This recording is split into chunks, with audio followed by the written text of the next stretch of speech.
Assalamualaikum warahmatullahi taala wabarakatuh. Sekali lagi bersama dengan saya Cikgu Abdullah di channel Matematik Tingkatan 5 KSSM untuk tajuk baru insurans. So kita sambung untuk part 3 lah. Part 3 bagaimanakah menyelesaikan masalah melibatkan insurans. Dalam gambar ni satu situasi lah.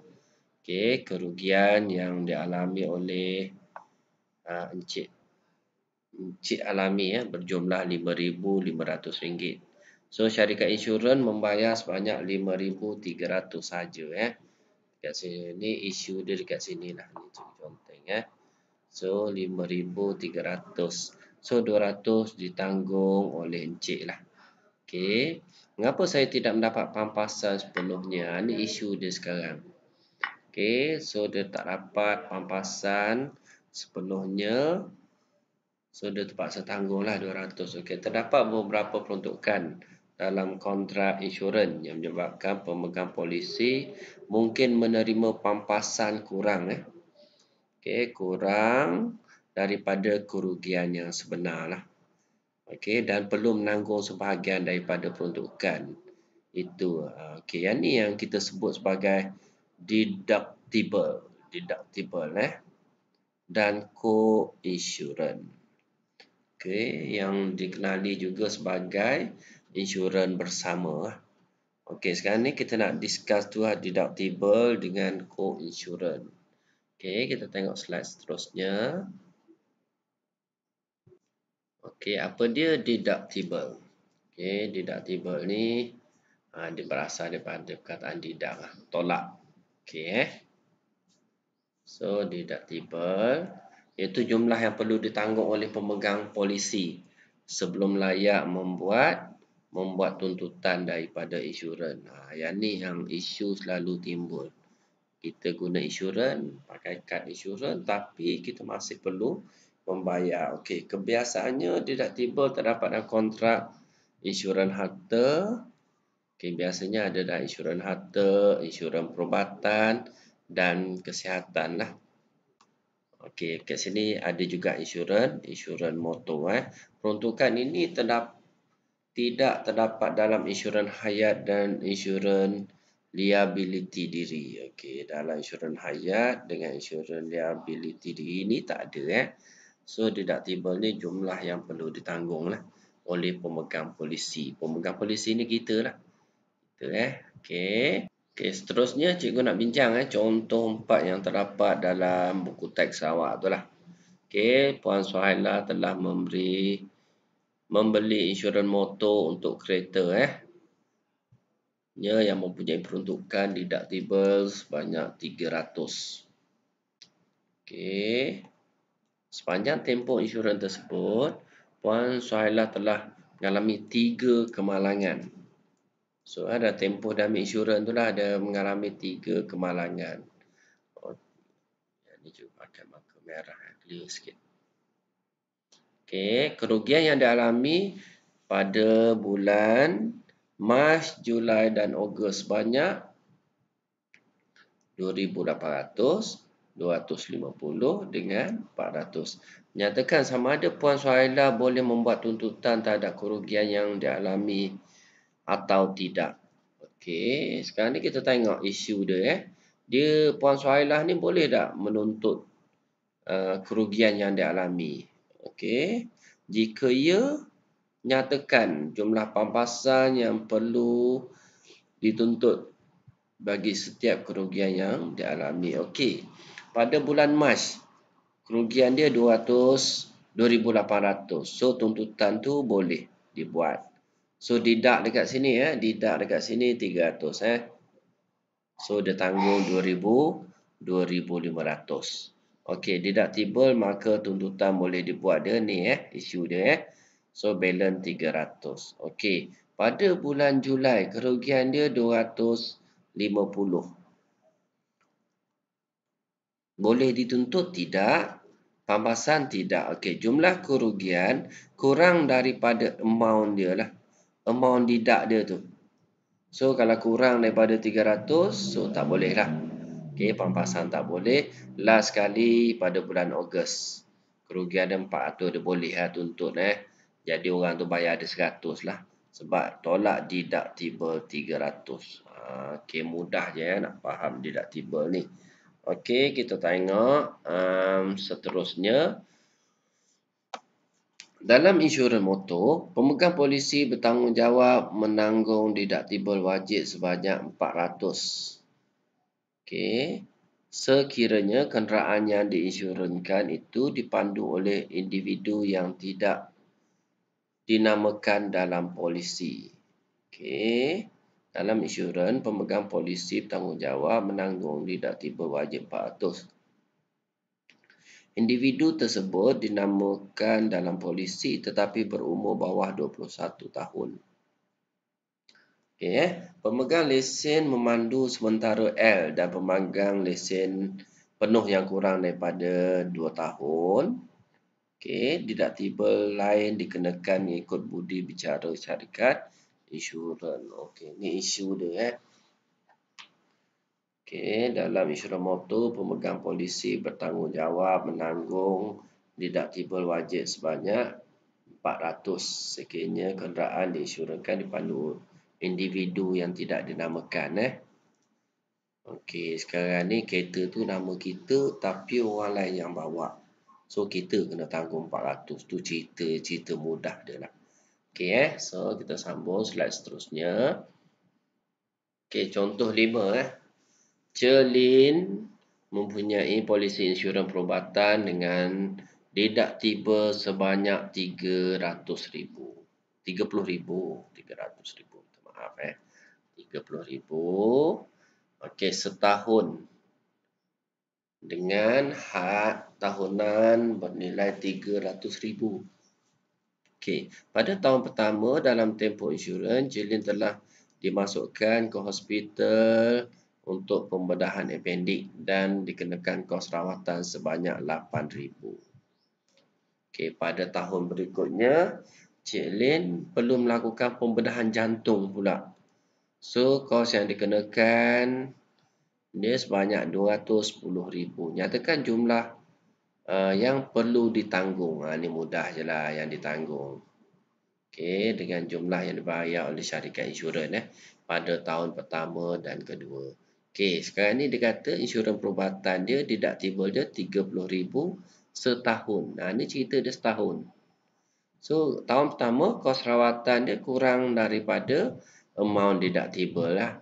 So, jumlah yang perlu ditanggung oleh Celin 8,000. Ada sebab sekarang ni dia ambil yang kurang daripada 30,000. Okey. So, settle. Kita sambung sikit. Ni sambungkan exercise dia.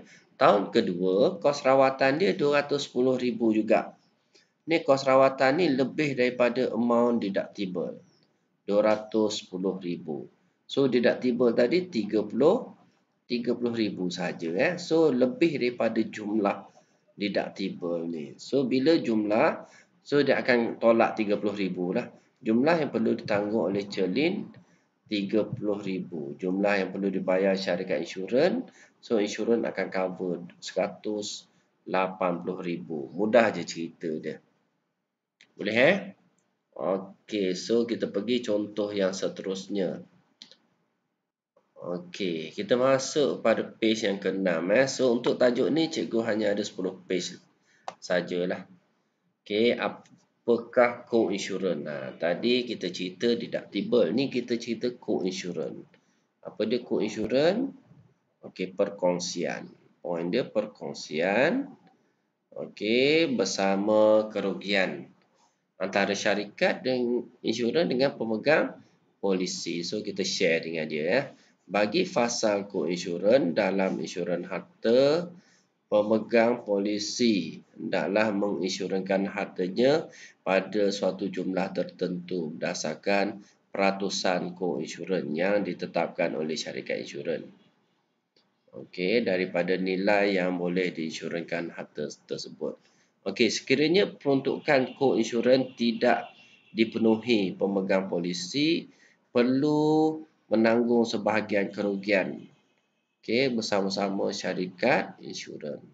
Okey, oleh itu jika pemegang polisi ingin mendapatkan pampasan penuh, so kalau kita nak dapat pampasan penuh atau kerugian separa yang dialami, dia perlu menginsurkan harta tersebut mengikut peruntukan co-insurans. Okey, jumlah insurans yang harus dibeli, peratusan co-insurans darab dengan nilai boleh insurans harta. Okey, sebelah ni dah ada buletin fasal ataupun klausa adalah sebahagian daripada bab undang-undang lah. Nilai boleh diinsurkan harta ialah nilai sebenar aset. Okey, nilai sebenar aset yang boleh Okey, kos penggantian aset dan lain-lain yang dinyatakan dalam fasal penilaian polisi insurans. Okey, kita sambung sikit. Okey, ni penting ni. Jumlah nilai yang diinsurkan sama dengan jumlah insurans yang harus dibeli. So, bayaran pampasan, jumlah kerugian, tolak dengan deductible. Dengan keadaan jumlah kerugian ni kurang daripada ataupun sama dengan jumlah insurans yang dibeli. Okey Jika nilai yang diinsurkan yang tadi sama dengan insurans yang harus dibeli sekarang ni kalau jika nilai yang diinsurkan tu kurang daripada jumlah insurans yang harus dibeli. So dekat sini dia ada formula lah. Jumlah insurans yang telah dibeli bahagi dengan jumlah insurans yang harus dibeli darab dengan kerugian tolak dengan deductible. Ni formula ni belajar kena hafal lah. Okey, nanti kita tengok contoh dia Okey, yang ketiga mengalami kerugian menyeluruh. Jadi bayaran pampasan sama dengan jumlah yang diinsurkan, jumlah insurans yang telah dibeli tolak dengan deductible. So ada tiga lah, ada tiga peringkat insurans Okey, jumlah insurans yang diinsurkan, jumlah nilai yang diinsurkan sama dengan jumlah insurans yang harus dibeli. Ini mudah faham ni cerita dah ni. Okey, yang kedua kalau nilai yang diinsurkan tu kurang daripada jumlah insurans yang harus dibeli. Okey, dan last sekali mengalami kerugian Okey, so settle slide yang ke-6, kita pergi slide yang ke-7 ni contoh lah, contoh yang kita cerita tadi lah. Encik Ismail ingin membeli insurans kebakaran rumah dia. So nilai yang diinsurkan 350,000 So, polisi insurans kebakaran yang ingin dibeli mempunyai peruntukan co-insurans untuk menginsurkan 80% daripada nilai yang diinsurkan hartanya dan deductible dia sebanyak 2,000 lah. Deductible ni kalau bawah 2,000 kita tanggung Kalau lebih daripada 2,000 kita hanya tanggung 2,000 tu. Okey. Hitung jumlah insurans yang perlu dibeli oleh Encik Ismail. So sekarang ni dia nak nilai insurans tu 350,000. Okey. Sekarang ni peruntukan yang ditetapkan oleh co-insurans 80% daripada nilai yang boleh diinsurkan. So sekarang ni jumlah insurans yang dibeli mesti 80% daripada yang dia nak tu. So 280,000 sahaja. Ni cerita dia 280,000 sahaja. Sebab dia dah tetapkan 80%. Okey. So yang kedua, rumah Encik Ismail telah mengalami kebakaran dan kerugiannya adalah 25,000. Kita tahu, kalau dia rugi 25,000, automatik dia kena tolak deductible. Itulah kita tanggung 2,000, syarikat insurans tu tanggung 23,000. Mudah je sifir dia. Okey, hitung bilangan pampasan yang diterima. Okey, yang pertama sekali 23,000 itulah. Okey. Pada insurans yang harus dibelinya. Okey, so kita cerita yang pertama mudah selesai. Cerita yang kedua dengan jumlah 150,000. Okey, 150,000. Seterusnya, okey sekarang ni ini soalan lain lah. Yang tadi senang soalan lain. Okey, hitung bayaran pampasan yang diterima jika dia menginsurkan rumahnya dengan jumlah 150,000. Okey. Seterusnya hitung nilai penalti lah. Okey, so sekarang ni dia beli insurans tu kurang. Yang ni term yang kedua tadi ya. Kurang daripada 280,000 Okey, jumlah yang diinsurankan kurang daripada jumlah insurans yang dibeli. Okey. So sekarang ni yang diinsurankan ni kurang daripada jumlah insurans yang dibeli Jumlah insurans yang harus dibeli patut dia beli 280,000 tapi dia beli kurang. Jadi pampasan dia 150 bahagi dengan 280. Okey, darab dengan 25,000. So 25,000 ni bayaran pampasan tu lah. Bayaran pampasan. Kita tengok sikit 250,000. Okey, ni cerita situasi B ya. Kerugian dia 250,000.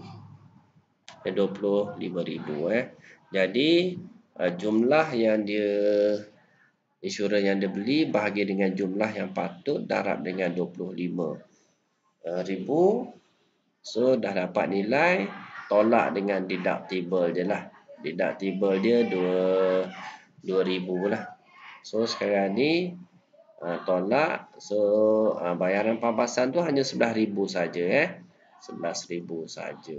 Okey, jadi penalti dia 25,000 tolak dengan 13,000. Oh, sorry. So untuk penalti tu jumlah yang insurans bayar tu tolak dengan yang dia beli ni sebelum insurans yang dia beli tu sebelum tolak deductible. So penalti yang dikenakan ni 11,000 lah. 11,000. Okey, penalti co-insurans adalah bersamaan dengan 46.4% daripada jumlah kerugian. Okey. So sekarang ni dia kena bayar 11,000.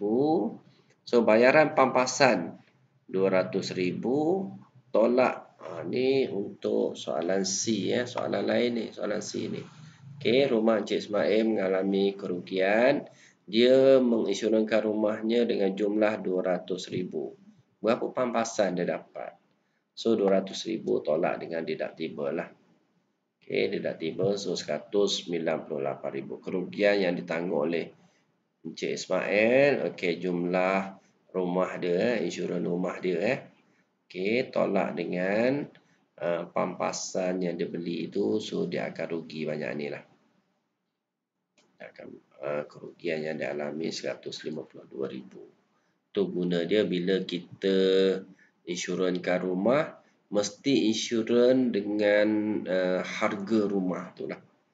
Ni cerita harta benda Okey, pemegang polisi menginsurankan hartanya dengan jumlah lebih besar daripada jumlah yang harus dibeli mengikut peruntukan co-insurans. Okey, bayaran pampasan dihitung menggunakan rumus co-insurans. Okey, akan melebihi jumlah kerugian sebenar yang dialami. Okey, walau bagaimanapun syarikat insurans hanya akan membayar pampasan tidak melebihi jumlah kerugian yang sebenar lah. Okey, kalau dia rugi 400,000, insurans tak akan bayar 500,000. Tu je cerita dia Okey, bayaran maksimum untuk kerugian adalah bersamaan dengan jumlah nilai muka insurans yang dikenakan oleh pemegang polisi. Sebab kita belajar daripada awal, kita ambil insurans ni bukan untuk kaut keuntungan dia untuk cover kerugian kita. Itu saja bukan untuk untung. Okey. Okey, apakah co-insurans dalam insurans kesihatan? Tadi kita cerita insurans rumah Okey, sekarang ni kita cerita dalam kesihatan lah. Okey, dalam kontrak insurans kesihatan, co-insurans ditetapkan dalam fasal penyertaan peratusan. Ni istilah-istilah insurans lah, khasnya bagi polisi insurans perubatan utama. Okey, dalam fasa ini pemegang polisi dikendaki menanggung sebahagian daripada kos perubatan. So sekarang ni pemegang polisi tu dia tanggung sebahagian daripada kos perubatan yang dilindungi kontrak mengikut suatu kadar yang dipersetujui lah.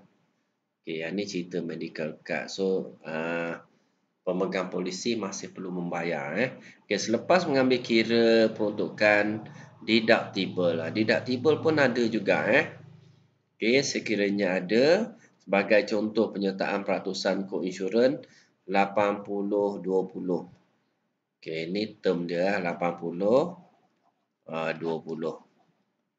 So, bermaksud insurans tanggung. Ni insurans tanggung. Ni insurans insurans tanggung. So 20% dilindungi oleh polisi dan 20 ni ni kita. Ni cerita kita lah. Okey, semua ada dalam fasal penyertaan peratusan tu lah. Ada dalam polisi insurans senang cerita. Okey, kita pergi page yang seterusnya. Okey untuk contoh yang terakhir lah. Contoh yang terakhir untuk insurans, co-insurans co-insurans untuk perubatan lah. Okey. Puan Chin mempunyai polisi insurans perubatan utama dengan peruntukan deductible. Okey, so ni deductible 500. Kita dah bincang tadi Deductible ni maksudnya kalau kos dia bawah daripada 500, okey, pemegang polisi insurans tu kena bayar lah. Okey, kalau lebih daripada 500, contoh dia 700, so syarikat insurans hanya akan bayar 200 saja. So 500 ni masih ditanggung oleh pemegang polisi. Tu cerita dia dah. Okey, dengan fasa penyertaan peratusan kod insurans. Okey, so sekarang ni peratus dia dah bagi. Tadi kita bincang 80-20. Yang ni kod insurans ni dia dah bagi kat sini 75% dengan 25% dalam polisinya. Okey, maksudnya 75 ni syarikat insurans insurans. So 25% ni kita ataupun pemegang polisi lah. Okey, ditanggung oleh hitung bayaran kos yang ditanggung oleh syarikat insurans kepada Puan Chin sendirilah jika kos perubatan yang dilindungi polisi berjumlah 20,000. Sekarang polisi insurans dia 20,600. Okey, jadi kos perubatan dia mesti tolak dengan tadi peruntukan deductible 500 tadi. So sekarang ni kos dia jadi 20,100 selepas deduct 500 ni. Ini poin yang pertama lah. Okey, poin yang kedua tadi polisi insurans tadi 75-25. So 75% daripada 20,000 tu. Jadi jumlah dia 15,000. RM75. Ni syarikat insurans bayar. Okey, syarikat insurans bayar. Okey, bayaran kos yang ditanggung oleh Puan Chin 25% lah. Okey, 25% daripada 20,100 ni lah. Okey, jadi ditambah dengan deduct tadi Deduct ni maksudnya kos yang ditanggung oleh Puan Chin tu lah. Jadi jumlah dia yang Puan Chin kena tanggung 5,525. Okey, so settle. Mudah je calculation dia Okey, kita tengok peratusan kod insurans tu berapa yang ditetapkan. Okey, panduan membuat pilihan insurans terbaik buat anda lah. Okey, ketahui pelindungan yang diperlukan. Okey, bandingkan kadar premium, fahami skop pelindungan tu, terma dan syarat polisi. Okey, elakkan pelindungan yang tidak perlulah. Okey. So, last sekali kita tengok perbezaan antara deductible dengan insurans lah. Okey, deductible ni suatu jumlah yang mesti dibayar dahulu lah oleh pemegang polisi tanpa mengira kos manfaat yang layak. Ni cerita deductible. Kalau co-insurans ni perkongsian kos pemegang polisi tu dengan syarikat insurans lah. Okey, maksudnya kerugian bersama dibayar bersama lah. Ni dia sama-sama tanggung Sama-sama tanggung. Cuma jumlah dia sedikit lah. Okey, so kita habis untuk tajuk insurans. Okey, ni video cikgu part 3 lah. Last sekali kesimpulan dia, kita ambil insurans ni bukan untuk mengawal keuntungan lah. Tu point dia. Okey, insurans ni hanya untuk mengelakkan kita mengalami kerugian, itu saja. Kalau insurans, polisi insurans tu, kalau kos perubatan kita 30,000, ada tak bayar 50,000, dia hanya bayar jumlah yang perlu sahaja. Sama juga dengan yang tadi kita bincang tadi, insurans harta benda tadi itulah. Okey, itu saja daripada cikgu. Terima kasih.